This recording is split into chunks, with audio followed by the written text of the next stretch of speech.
আসসালামু আলাইকুম। আপনার মাদ্রাসায় ভর্তি হবে কিভাবে? এদের এখানকারই একটা ছেলে আছে, দেখলাম এখানকারই একটা ছেলে আছে, ডিসেম্বরে ফর্ম, 1 জানুয়ারি ভর্তি। নবী সাল্লাল্লাহু আলাইহি সাল্লাম কি বিভিন্নভাবে নামাজ আদায় করতেন? জি না, একভাবেই। যদি সেটা না হয় তাহলে নবী সাল্লাল্লাহু আলাইহি সাল্লামের মৃত্যুর পর কেন এত মাঝহাব আর কেন পার্থক্য? বুঝেরও হতে পারে, স্বার্থও হতে পারে। মানে ধরেন আপনি আমাকে খুব ভালোবাসেন, তখন আমার বিরুদ্ধে কেউ যদি কথা বলে তখন আপনি মানবেন না, এটা হলো স্বাভাবিক গতি। তো স্বার্থের কারণে যদি এরকম তফাৎ হয় তাহলে আল্লাহ ছাড়বেন না, আর যদি বুঝের কারণে তফাৎ হয় তাহলে আল্লাহ ছেড়ে দেবেন। আমি পরামর্শ দিই, নামাজ শিক্ষার জন্য 1 নাম্বার বই হলো বুখারী মুসলিম, তাহলে আর কোনো ঝামেলা নেই। 2 নাম্বার বই হলো রিয়াজুস সালেহিন, নাম শোনেননি আপনারা? তাহলে আর কোনো মাঝহাবে যাওয়া লাগলো না। আর 3 নম্বরে আমি আমার বইটার কথা বললাম। 1 নম্বরে কোনটা বললাম? বুখারী মুসলিম। 2 নম্বরে রিয়াজুস সালেহিন। 3 নম্বরে যদি না হয় তাই এই বইটা দেখবেন। আমি চেষ্টা করেছি নিজের কথা পেশ না করা। কয়রা বাজারের উপর অবস্থিত আবু বকর মসজিদে ফরজ সালাতের পর লা ইলাহা জিকির তালিম হয়। নীরবে হতে হবে, সরবে নয়। নিজের মতো সবাই চুপচাপ লা ইলাহা ইল্লাল্লাহ পড়বে, পূর্ণ লা ইলাহা ইল্লাল্লাহ। শুধু ইল্লাল্লাহ চলবে না, শুধু লা ইলাহা চলবে না, শুধু হু চলবে না, শুধু আল্লাহ চলবে না, সবটাই না জায়েজ। কোনটা চলবে? লা ইলাহা ইল্লাল্লাহ। কিভাবে চলবে? চুপে চুপে, নীরবে। চিৎকার হলো এটা বিদাত, কাউকে বলা লাগে না, এটা বিদাত, ওটা বিদাত। কাউকে বলা লাগবে না, এমনিতে পরকাল হারিয়ে যাবে। ওটা রাসূলের পদ্ধতি নয়। জেলে ভাইরা সুন্দরবনের অভয়ারণ্য এলাকা থেকে মাছ ও কাঁকড়া ধরছে। এই সম্পদ খাওয়া কতটুকু বৈধ? সরকারিভাবে নিষেধাজ্ঞা থাকলে খাওয়া হবে না, আর নিষেধাজ্ঞা না থাকলে তো মাছ মারতেই পারে। নদী তো সরকারি ব্যাপার, কাজে মাছ মারতেই পারে। সরকারি নিষেধাজ্ঞা থাকলে মারা হবে না। ডায়াবেটিস সারিবার জন্য কোনো কোরআনী ঔষধ আছে? জি না। রাসূলের কোরআনী ঔষধ হলো কম খাবেন।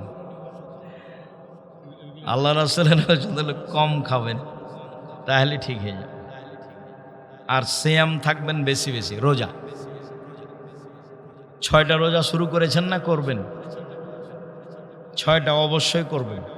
বৃহস্পতিবার, সোমবার থাকবেন। প্রতি মাসে 3টা থাকবেন। জুলহিজ্জার 9টা থাকবেন। শাবানের 15টা থাকবেন। তাহলে ডায়াবেটিস কমে যাবে। আমার বাবা ঠিক মতো নামাজ রোজা রাখে না, এর জন্য কি আমার জবাবদিহি? হ্যাঁ, তুমি বলতে থাকো, নইলে আল্লাহ তোমাকে ধরবে। আমাদের এখানে কেউ রফায়দান করে নামাজ পড়ে না, রফায়দান করতে হবে। রাসূলের ওইটা নিয়ম। রফায়দান রফায়দান করাতে মসজিদে বিশৃঙ্খলা সৃষ্টি হচ্ছে। এমন তো অবস্থায় বিশৃঙ্খলা সৃষ্টি হবে কেন? আপনি আপনার মতো করবেন। বলে আমি তো আর কাউকে করতে বলিনি, আমি এটাই ঠিক মনে করে করছি। ইবাদতে আপনি আমাকে বাধা দিয়েন না, আপনি আপনারটা করেন। সৌদি আরবের একদিনে আগে ও আমাদের এখানে একদিন পরে রোজা ঈদের নামাজ। জি, একদিন পরেই হবে, একসাথে ঈদ হবে না। ওটা বুদ্ধি না থাকার প্রমাণ, বিদ্যা তো বহু দূরের কথা। বিভিন্ন দিনে রোজা ধরা হবে, এটাই ঠিক। বিভিন্ন দিনে ঈদ হবে, এটাই ঠিক। সবাই বই পুস্তকগুলো নিয়ে যাবেন, কেউ খালি যাবেন না। দুটা হোক, একটা হোক, সবটি হোক, নিয়ে যাবেন। ওদূর থেকে আসা খুব কঠিন। ফ্রি ফায়ার খেলা জায়েজ কি হারাম? চৌসার, ছক্কা, লুডো, দাবা, পাঞ্জা, ক্যারাম বোর্ড, তাস, গেমস, এই ধরনের যত খেলা আছে যা বসে বসে চলে অথচ হার জিত নাই, সেটা হারাম। আর যেটা হার জিত আছে সেটা জুয়া। খালি বলে যে আসো খেলি, তাহলে 10 জন ফকিরকে সোয়া কেজি করে চাউল দিতে হবে। খালি বলে খেলি, ও অবাক পাপ। দাড়ি ছাঁটা এবং কাটা উভয়ই হারাম। তাবিজ করা হুজুরের পিছনে সালাত আদায় করা যাবে না। সুববানে জমায়েতে আহলে হাদিস কি? আহলে হাদিসের যুবকদের একটা সংগঠন। আমি মসজিদে ঘুমিয়ে নাক ডাকছি, এমন সময় একামাত শুরু, তখন আমি সলাৎ পড়ি, তাহলে কি সলাৎ হবে? হবে। চিত হয়ে শুয়ে থাকলে অজু ভেঙে গেছে, আর যদি কাত হয়ে শুয়ে থাকেন তাহলে অজু আছে, সলাৎ আদায় করেন। মসজিদের ইমামকে অসম্মান করলে কোনো ইবাদত কবুল হবে? এইটা অসম্মান এখন কি কারণে হয়েছে? ইবাদত কবুলের সাথে এর সম্পর্ক নাই। এটা অপমান হয়তো বা হক নষ্ট পাপ হতে পারে, বা বড় পাপ হতে পারে, তাকে সম্মান করতে হবে। ইবাদত কবুলের সাথে কোনো সম্পর্ক নেই। বাড়ির পাশে আহলে হাদিস মসজিদ, তাই আমি বাড়িতে সলাৎ পড়ি, এখন আমার সলাৎ কবুল হবে কি? বাড়ির পাশে আহলে হাদিস মসজিদ, ভালো, তো মসজিদে পড়বেন না, বলতে ভুল হলো মনে হয়। বাড়ির পাশে মনে হয় হানাফি মসজিদ। না না, ওভাবে নামাজ হবে না, মসজিদেই যেতে হবে। আমানত কাকে বলে? প্রত্যেকটা জিম্মেদার যার অধীনে যে জিম্মেদারি আছে সেটাই আমানত। একটা মাস্টার বাচ্চাকে পড়াবে, এটা আমানত, মসজিদেই যেতে হবে। ওসর দেওয়ার নিয়ম কেমন? যেই শস্য উৎপাদন হচ্ছে তার 20 ভাগের 1 ভাগ। যদি 18 মণ 30 কেজি হয় তাহলে, যদি 18 মণ 28 কেজি হয় তাহলেও লাগবে না ওসর। যদি 18 মণ 30 কেজি হয় তাহলে 20 ভাগের 1 ভাগ, যে শস্যই হোক না কেন। পেঁয়াজ এর মধ্যে নয়, বেগুন এর মধ্যে নয়, কলা এর মধ্যে নয়, আলু এর মধ্যে নয়, শস্য। বৃষ্টির পানি আর সেচের পানি এখন সবটাতে খরচ আছে, যার কারণে সব হলো 20 ভাগের 1 ভাগ। কি এটা? স্ত্রীর মৃত্যুর পর স্বামী কি তার লাশকে গোসল করাতে পারবে? এইটা একটা গুরুত্বপূর্ণ জিজ্ঞাসা। খুলনা, নোয়াখালী, কুমিল্লা, ফরিদপুর, চট্টগ্রাম, সিলেট, বরিশাল মানে হলো এই যে মারা গেছে স্ত্রী বা স্বামী, বিবাহ শেষ। অথচ বুখারী মুসলিমের হাদিস, স্বামী গোসল দিবে স্ত্রীকে, স্ত্রী গোসল দিবে স্বামীকে। বিবাহ যদি শেষ হয়ে যায় তাহলে জমির ভাগ নেই কেন? জমি বিবাহ তো আছে।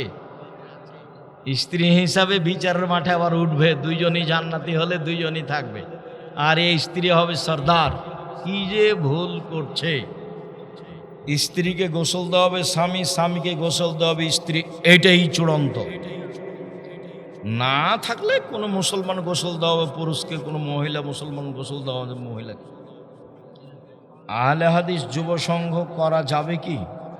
এটা দল, মানুষের বদনাম হয়, হিংসা হয়, বিবেচনা করে দেখেন। দেশের শাসন ব্যবস্থা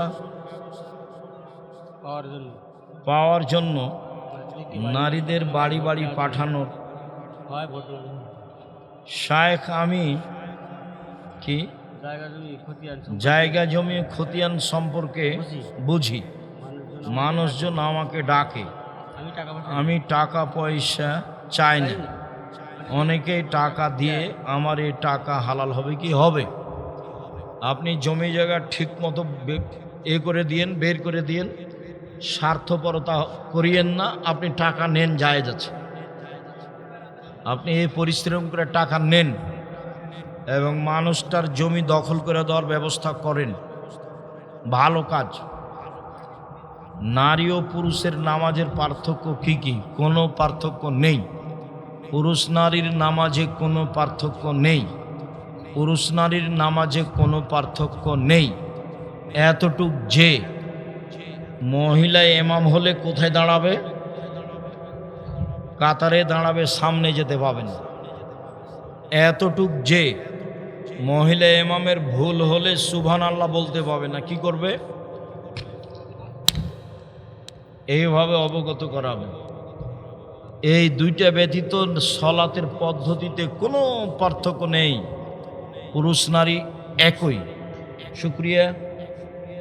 আরও আছে, আর দিয়েন না, রাত হয়ে গেছে। কি এটা? প্রিয় শাইখ, আল্লাহ কিয়ামতের বা আখেরাতে মানুষের সশরীরে শাস্তি দিবেন নাকি মানুষের রুহের উপর? কবরের রুহের উপর, জাহান্নামে সশরীরে। কবরের রুহের উপর, জাহান্নামে সশরীরে। বিদআত করলে কোন আমল কবুল হবে না? সব আমল। নামাজ, রোজা, হজ, তাসবিহ, তাহলিল, জিকির, আজকার, কোরআন তেলাওয়াত, একটা ইবাদত কবুল হবে না বিদআত করলে। আল্লাহ রাসূল আমভাবে বলে দিয়েছেন। সাংবাদিকতা না থাকলে দেশের ন্যায় অন্যায় তুমি দুনিয়া মায়ের খেয়েছ, হিন্দুরা করুক গা। এ কোন কথা? তোমার এটা মাথায় জাগলো কেন? তুমি নিজে বাঁচো, নিজে বাঁচো, ফিতনা টেনে নিয়ে আসিও না। হুজুর আপনি তো বললেন রাসূল সাল্লাল্লাহু আলাইহি সাল্লাম বাদে কারো কথা মানা যাবে না। তার মানে ইমাম বুখারী রাহমাতুল্লাহর কথা মানা যাবে না? তো তুমি কি বলতে চাচ্ছ? তাহলে আপনার কথা আমারও কথা নয়, আমার কথা মানবে কেন? আমি যদি কোরআন হাদিসের কথা বলি তাহলে কোরআন হাদিস মানা হলো। তোমার মাথায় কিছু ভুল ঢোকে আছে। তোমার মাথা থেকে এই হিংসার ভাবটা নামাও। আমি যদি আমার কোনো কথা মানতে বলি তখন আমার কথা, আর যদি কোরআন হাদিসের কথা বলি তখন এটা আমার কথা নয়।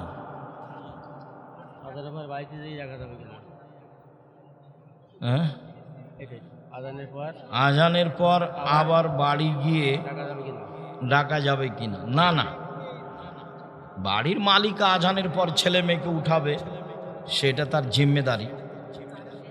নাপাক শরীরে কোরআন স্পর্শ করে পড়া যাবে কি না? ফরজ গোসল যদি থাকে তাহলে স্পর্শ করে পড়া যাবে, পড়াই যাবে না। আর যদি ফরজ গোসল না থাকে তাহলে কোনো সমস্যা নেই, অজু ছাড়া কোরআন মাজিদ ধরতে পারবেন, পড়তে পারবেন। মাগরিবের আজান চলাকালে রমজান মাসে তারাবি সালাতের পরে তাহাজ্জুদ পড়া যাবে কি? জি না, একটাই সালাত। তারাবি যেটা তাহাজ্জুদ সেটা, তারাবি যেটা তাহাজ্জুদ সেটা একটাই। মাগরিবের আজান চলাকালে মসজিদে সালাত আদায় করা যাবে কি? আজানের জন্য দাঁড়িয়ে থাকেন, আজান শেষ হলে দোয়া পড়ে সালাত শুরু করবেন। কবরে মাটি দেওয়ার সময় মিনহা খালাকনাকুম বলা বিদআত। বিসমিল্লাহ বলে মাটি দিতে হবে। শুকরিয়া, জাযাকুমুল্লাহ খায়ের। সকল দিনই ভাই বোনকে বইগুলি সংগ্রহ করার জন্য আন্তরিকভাবে অনুরোধ জানাচ্ছি। এগুলো দাওয়াতের অনেক বড় মাধ্যম। আপনি না পড়লে কেউ পড়বে, আর কেউ না পড়লে আর কেউ পড়বে। তা তো দোয়া করা যাবে, হিন্দুর জন্য হেদায়েতের দোয়া করা যাবে। সকল দিনই ভাই বোনকে 5 ওয়াক্ত সালাত আদায়ের অনুরোধ জানিয়ে